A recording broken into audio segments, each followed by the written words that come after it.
Yo, welcome to Nickel for Your Thoughts, where recovery is not just a buzzword. It's a war story, it's a healing journey, and in some cases, it's a miracle in the making. I'm your host, Andrew, and today we have a real special guest, someone who's been through the mud, been there, done that, and here to share his story of how he reached recovery. Donnie Rubble. Today, we're going to talk about the beginning, the middle, and the end of his recovery journey and what took place. So let's get into it. Donnie, And is it true they call you Donnie Nuggets? it's true that you call me Donnie Nuggets. And that's true. And the reason why is because you have nuggets of wisdom, man. I'm telling you, every time I get together with you and you share some of your wisdom, it's real deep stuff, man. Speaking of wisdom, let's go back in time. Tell us about what it looked like before recovery. Okay, so let's see. I'll start like give you a little rough background of my child history. When I was a child, my mom, she was a struggling single mother. She had my sister and I, and she couldn't put up with me, so she sent me to my dad's.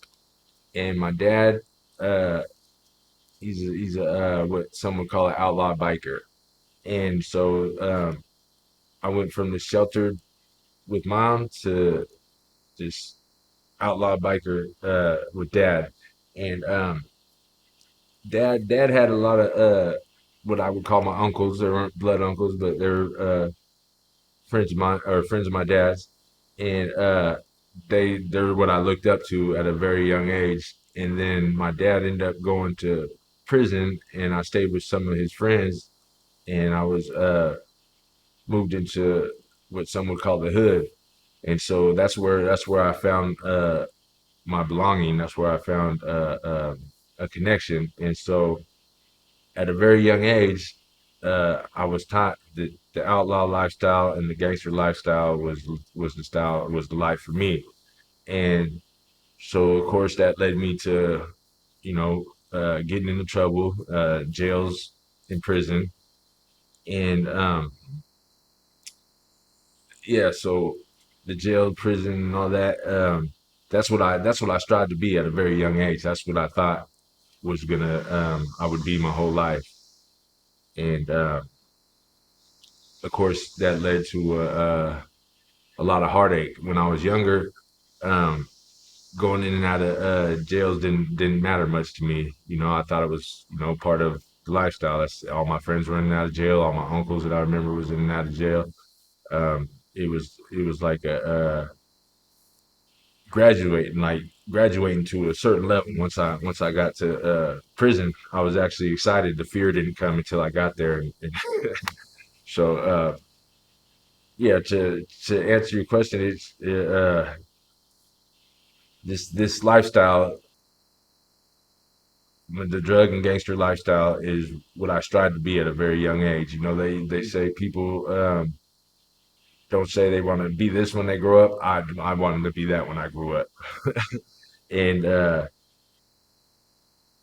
yeah. So I think that answered your question a little No, that bit. was perfect, man. Yeah. Yeah, no, I totally get it. It was just your upbringing that kind of molded this person that wasn't really sure what recovery looked like. They only knew what the other side was of recovery.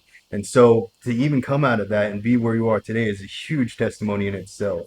What was that moment when you realized though that something had to change? What was it that kind of that got that to happen inside of you when you were like, enough is enough and I want to change? What was that like? What was that moment? Okay. So to go back to trying to be the gangster in and out of prison. Um, along the way, I ended up having a daughter, and in and out of jail and prison, it started changing. Then it started taking its toll on me a little bit, and then my daughter's mom was murdered behind the same lifestyle, uh, and after she was murdered, I had custody of my daughter for a couple years, and of course, being a drug addict, uh, running the streets, I did hold down a couple small jobs, but yeah, that's just being a dad and doing that don't go together. So of course I lost custody of my daughter, Mm. and that probably took the biggest toll on me. And when that happened, I just went on a spiral, ended up back in prison. Um, and then in getting out of prison, my last time I went, uh, I was still fed up with myself, and I was like, man, like I got so miserable. I got to, it's a lot of my life, I thought I wanted to be this hard dude, and I've always had this heart where I kind of cared about people, and I never got a kick out of hurting people, but I would hurt people because I was worried about what other people thought of me, or I would think I had to be what this person wanted me to be. And so I used to understand fear as being afraid to hurt somebody, like, oh, you don't have heart because you won't put in work. Mhm. That's fear. Now I see that I've been running on fear most of my life, and that's fear like I would hurt somebody because I'm afraid of what this other person thinks, Mhm. or and that comes with the street lifestyle and especially the prison lifestyle. And so when I got to this point where I really didn't care, I didn't care about myself. I didn't care about nobody else. I was very rude, disrespectful, inconsiderate, self-centered. Mhm. Uh, you know what I mean? If you didn't have nothing for me, I didn't have nothing for you. And if you had something I wanted, I would figure out how I was gonna get it. And being like that, I was miserable. I didn't like what I was. I think I've had these values of being a good dude my whole life, but I went against those values and I tried to snuff that good dude out. And so when I got to the point where that person was almost totally snuffed out, I was miserable. And I was like, man, something's got to change. I was on probation, and I kept giving my probation officer a dirty test, and my probation officer was like, look, dude, I need a clean test from you. And I was like, man, the only way you're gonna get a clean test from me is if you send me to a program. Mhm. And he's like, okay, are you gonna go? Of course, it took a couple times for me to actually show up, but I was on something called post community release, something like that, and it's where you do your time in prison, but you end up out on probation. And if you don't catch a violation within that year of that probation, then you're off probation. So even though I was using and still running the streets, I would show up when they told me to show up because I was trying to avoid a violation. Mhm. And so that's the whole reason I was there. And I was like, look, he was like, man, I'm going to violate you if you don't give me a clean test. And I was like, the only way you're going to get that is if you send me to a program. So I ended up showing up to this program, and I was so defeated and so fed up with life. I gave in. I was like, you know what? I've been trying to do my way for 40 plus years now, and my way hasn't worked. Mhm. I'm going to listen to these people and see what happens. Man, that really hits deep, Donnie. I'm not gonna lie. You talked about rock bottom. You talked about that moment where you made that change, and then you started to talk about this program. And once you decided to make the change, let's talk about the climb now. Let's talk about the start of recovery. When you started to make that change, what was the hardest part? I think the hardest part, I don't, let's see, I was so, like I said, I was so fed up with myself and just willing. I was willing to do whatever. So the hardest part, I would say, is looking at myself. It was looking at myself, seeing the role that I played. I always blamed everybody else for my problems. I always thought, is if this person wasn't like this, it would have been better. Or if this person would have listened to me, it would have went better. Mm. Or if I had, if I if I was in control, it would be better. And I realized me trying to control everything and be this tough guy and put on this persona, I like to call it a facade, by putting that on, like I messed up my life. And me messing up my life, that affected so many other lives. and having to look at that and face that, that was probably the hardest part. Mhm. But in facing that, it was very freeing. It was realizing that forgiving the people from my past Mhm. and seeing that they're just human and they're part of this whole human experience. And then that, and me being able to forgive them, I was able to forgive myself. And then in me trying, and still today, I'm still trying to clean up the wreckage from my past. And every time I reach out to make amends, or I pay someone back that I ripped off, or something like that, it's like I'm closer to a spiritual well being. You know what I mean? I'm closer to being okay with myself. It's actually it's hard to put into words.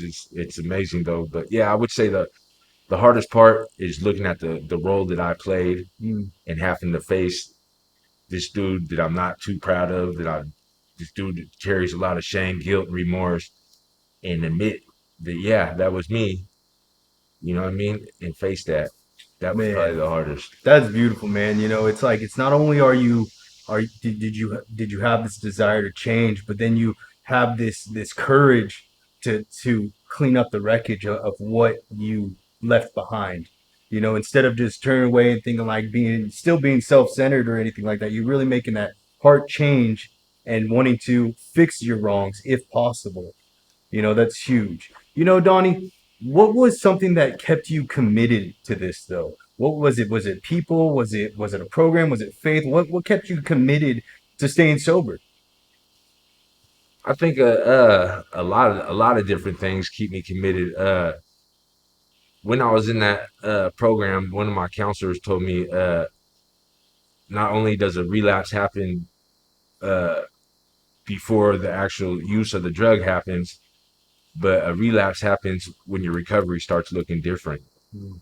And so I took that to heart and I started habits while I was in that program, waking up every morning, uh, doing some morning self reflections, reading.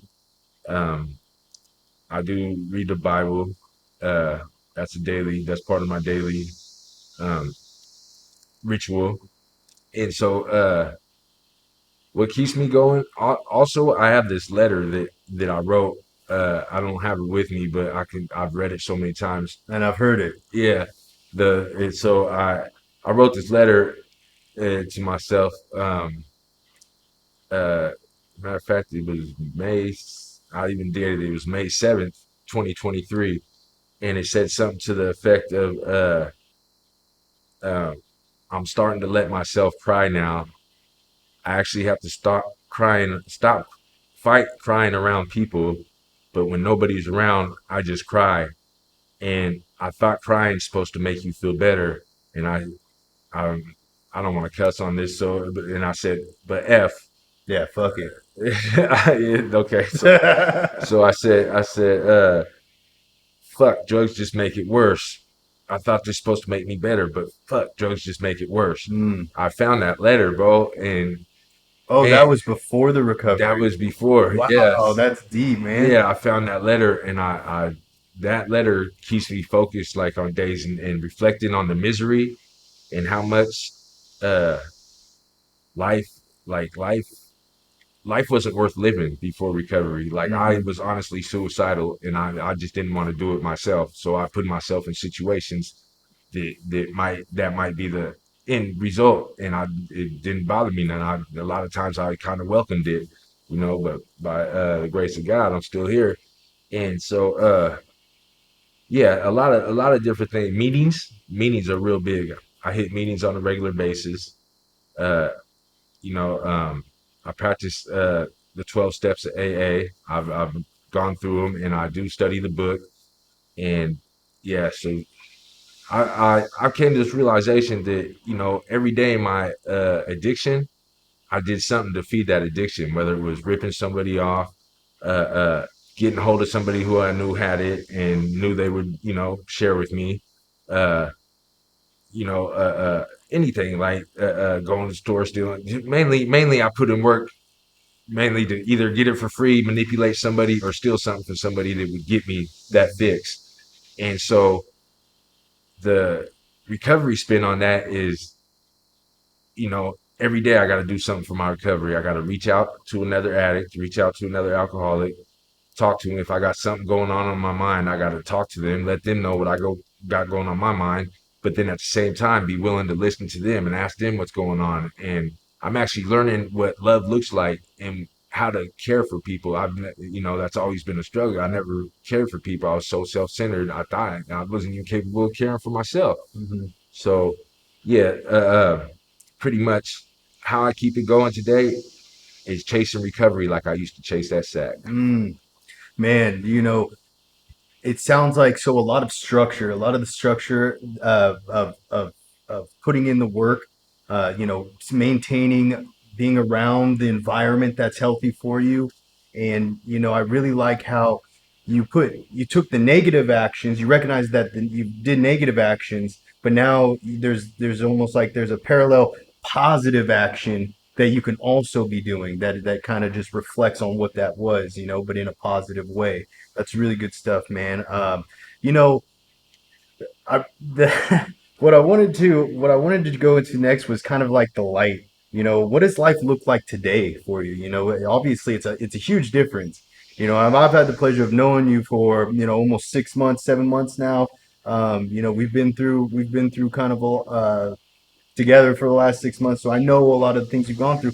But what does it look like? I mean, I know you touched a little bit about it, but deep, like, what is your heart, your mind? What does your family look like now? Like, obviously, you must be a totally different person in their eyes, and the man that you see in the mirror.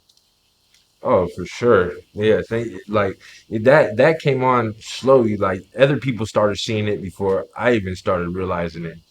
And like today I don't have nothing to prove. Today I'm okay with who I am. I've never had this genuine feeling of peace, Oh, just being beautiful. okay. I've never had that in my whole life. I've always had to, put on a facade, back to the facade. But so me being okay with me, it's amazing feeling, man. It's so freeing. It's I guess it's what some people might call self-esteem. Mhm.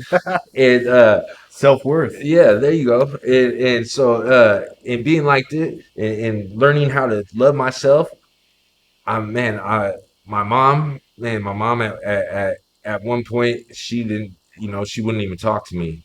Now on a regular basis we have hour plus long phone conversations. My dad and I, we couldn't be around each other more than 10 minutes, and you know what I mean. I was a ghetto piece of shit, and he was a derogatory name. So what do you call it? Um, yeah, and now we have hour long conversation, and when before he would say stuff like I tell him like, Dad, like I'm telling him now, Dad, I realize like I uh I'm really a loving human being, or I realize that I don't always have to be right. He'd be like, yeah, son, I've been trying to tell you that, you know what I mean? And the old me would have been like, dude, you didn't try to tell me nothing, bro. Yeah. But me and I'm like, the new me is like, you know what, Dad? I apologize that I wasn't perceptive to it at that time. Dang, man, that's good. Yeah, and in doing that, we're able to have these long conversations, and it's like, all right, son, I love you. You know what? I love you too, Dad. Like that's real big. The reuniting with my mom, being able, to talk to her, and then being able to talk to my dad. Those are the huge. And then part of the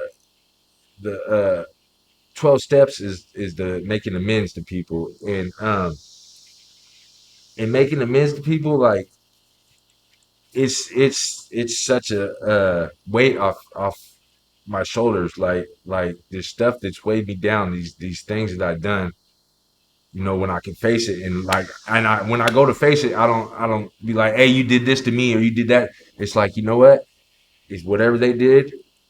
That's what I mean. I'm okay. It's what Mm, I did, you know what I right. mean. So I come at them like, I've been a self-centered, rude individual all my life, and I wronged you in this way, and if there's anything I can do to right that wrong, I'm more than willing. And if you want to, if there's anything else that I might have overlooked that you think needs to be addressed, I'm more than willing to address that too.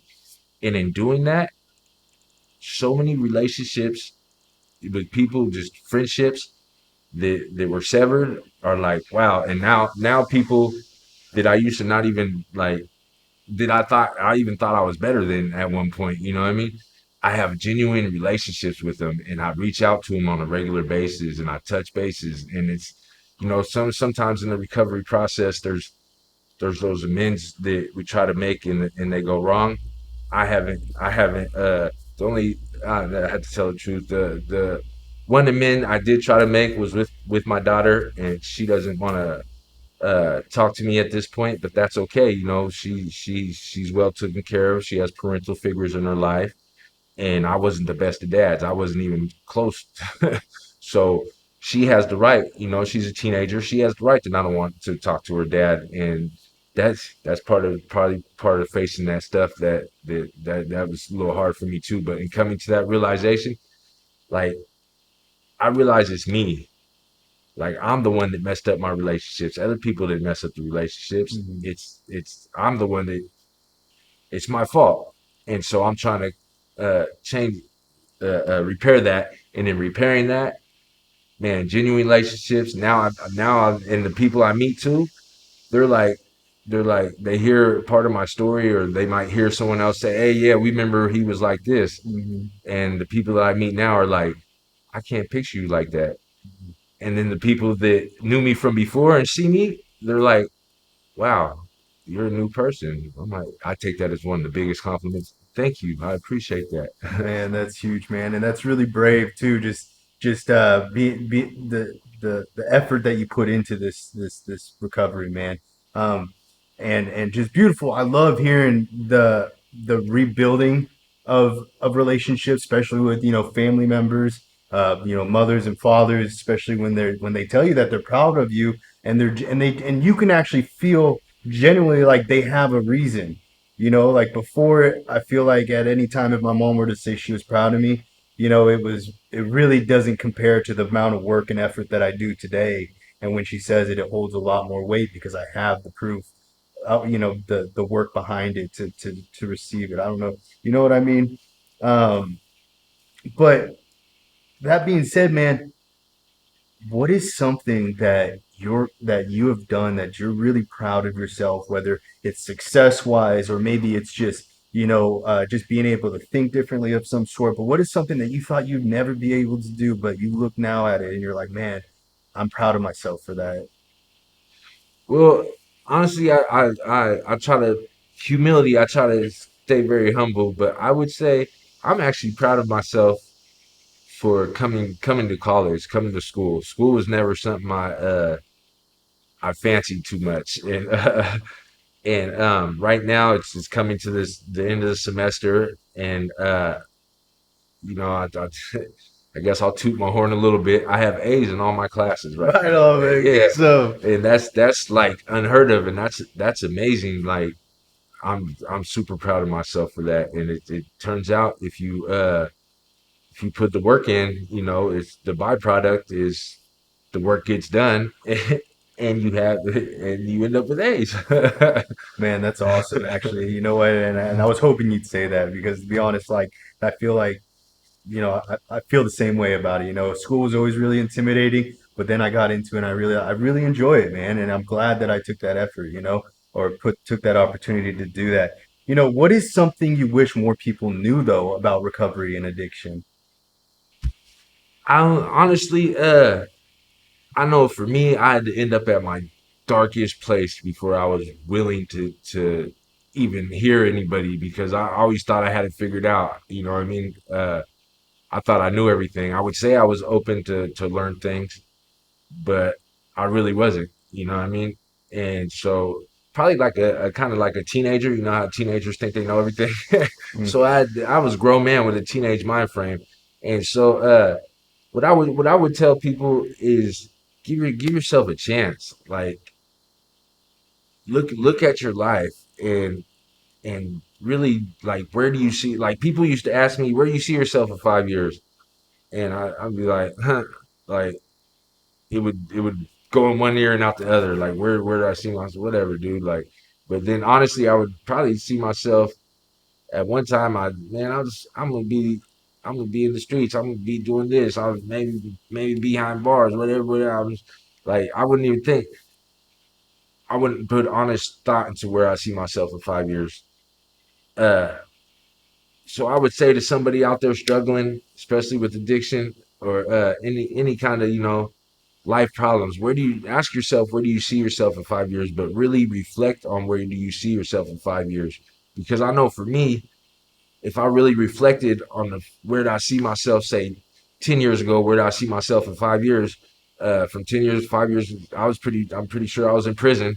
And if I would have really reflected, like, man, I'm gonna be in prison in 5 years, like, hold on, man, maybe I should try something different. So I would tell somebody, pretty much, give themselves a chance, like, become willing. My biggest turning point was, I think I touched on it, was becoming willing, realizing that my way of doing things didn't work, and being open to doing it another way. And it something as small as, at the program, they told me when you wake up in the morning, wash your face, look yourself in the mirror and tell yourself, I'm enough, I'm good enough, I love myself. I was like, of course that sounded like retarded to me. I was like, what? Look at myself, talk to myself in the mirror. And I'm like, okay, hold on, just okay. That's what these people said. I'm gonna listen to them. I'm gonna try it. So I started doing it. I washed my face. I'm enough. I'm good. I'll be darned if I didn't. I started believing it, and I started knowing it, and that started becoming part of me. So yeah, back to answering your question, man. Give yourself a chance, man. Like, if you're out there struggling with anything, give yourself a chance. There's a better life. Like, the it's the another hard part is learning how to actually deal with emotions, learning how to feel emotions. Yeah. And emotions really, like, for me, I suppressed them with drugs, and I hid them and ran from them. But man, emotions are God given. Emotions are human. That's what humans feel. Like, I realized I was running from myself and running from my emotions. So I don't know. There's a lot I would tell somebody Yeah. that's going. That You know what I for real, mean? for real. And so I don't know. Just give yourself a chance and listen to somebody else, because obviously your way of doing things isn't working. That's pretty much that was my experience. Man, real. We've talked a lot about the beginning, the middle, the end. But what's next for Donnie Rubble? What's next in your journey? Obviously, school's coming to an end. You've been going through the recovery program. You want to stay in recovery.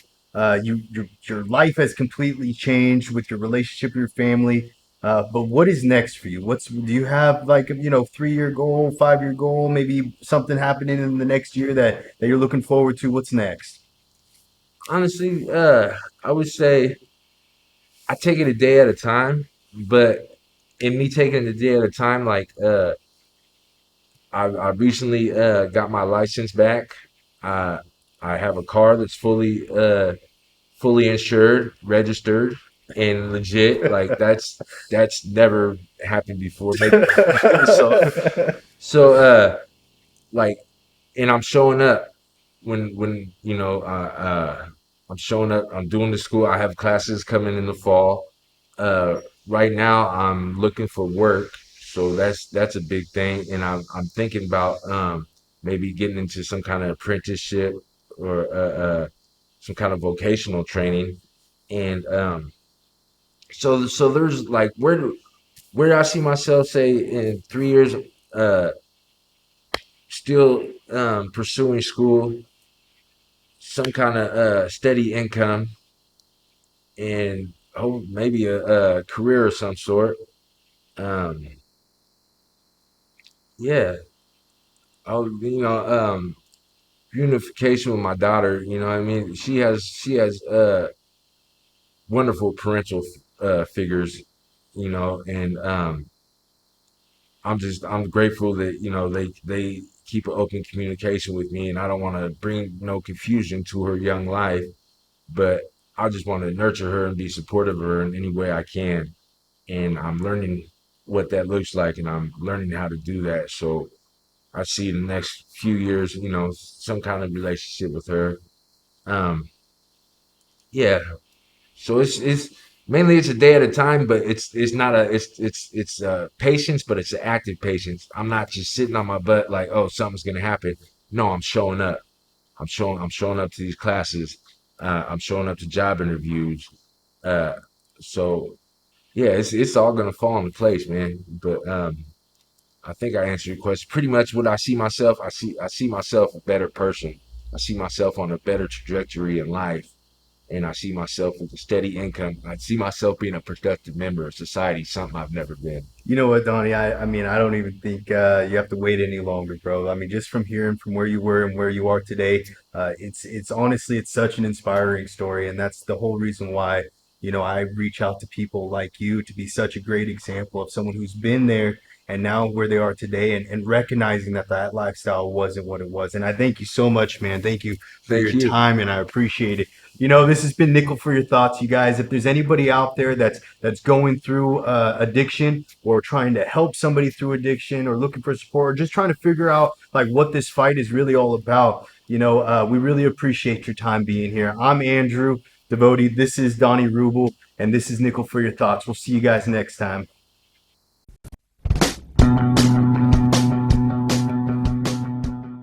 If you are interested in a career in sports broadcasting, whether you're commentating a live game or hosting your own TV show, for more information, contact Greg Poff. That's me at solano.edu.